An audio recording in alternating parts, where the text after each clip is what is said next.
আসসালামু আলাইকুম রহমতুল্লাহ।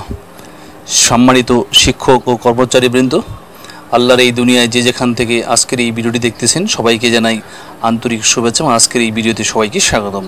কেমন আছেন সবাই? আশা করছি আল্লাহ তাআলার অশেষ রহমতে সবাই ভালো আছেন। আলহামদুলিল্লাহ। চলুন আজকে ভিডিও শুরু করি। আজকের ভিডিওটি হচ্ছে গণপ্রজাতন্ত্রী বাংলাদেশ সরকার মাদ্রাসা শিক্ষা অধিদপ্তর অর্থ শাখা।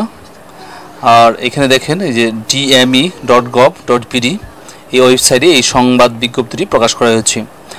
তো কি বলা হয়েছে যে মাদ্রাসা শিক্ষা অধিদপ্তরাধীন বেসরকারি শিক্ষা প্রতিষ্ঠানসমূহের মাদ্রাসা শিক্ষক কর্মচারীগণের আগস্ট 2024 মাসের বেতন ভাতাদের সরকারি অংশের 4টি চেক অনুদান বন্টনকারী অগ্রণী ও রূপালী ব্যাংক লিমিটেড প্রধান কার্যালয় এবং জনতা ও সোনালী ব্যাংক লিমিটেড স্থানীয় কার্যালয়ে 1/9/2024 খ্রিস্টাব্দ তারিখে হস্তান্তর করা হয়েছে।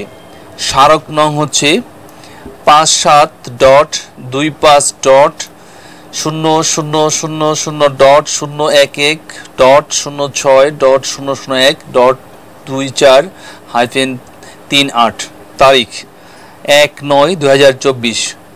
শিক্ষক কর্মচারীগণ আগামী 3/9/2024 খ্রিস্টাব্দ তারিখের পর সংশ্লিষ্ট ব্যাংক হতে আগস্ট 2024 মাসের বেতন ভাতাদের সরকারি অংশ উত্তোলন করতে পারবেন। তো আশা করি বুঝতে পেরেছেন। এটা হচ্ছে এই যে এখানে মোহাম্মদ আবুল বাশারের স্বাক্ষর রয়েছে, উপপরিচালক অর্থ মাদ্রাসা শিক্ষা অধিদপ্তর। এখানে ফোন নাম্বার দেওয়া আছে, মেল দেওয়া আছে। ঠিক আছে, তো আশা করি বুঝতে পেরেছেন। তো 3 তারিখের পরে সংশ্লিষ্ট ব্যাংক থেকে এই মাসের বেতন ভাতাদি অংশ তোলা যাবে। তো আজকে ভিডিওটি এখানে শেষ করছি। আমাদের নতুন নতুন ভিডিওগুলি পাওয়ার জন্য প্লিজ চ্যানেলটি সাবস্ক্রাইব করে আমাদের সাথে যুক্ত থাকুন এবং পাশে থাকা বেল আইকনটি অল করে রাখুন।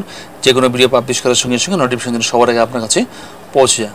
তো ভালো থাকবেন সবাই, সকলের সুস্বাস্থ্য, দীর্ঘায়ু, সফলতা এবং মঙ্গল কামনা করি আজকের মতো এখানে শেষ করছি। ধন্যবাদ সবাইকে। আল্লাহ হাফিজ। আসসালামু আলাইকুম ওয়া রাহমাতুল্লাহি ওয়া বারাকাতুহু।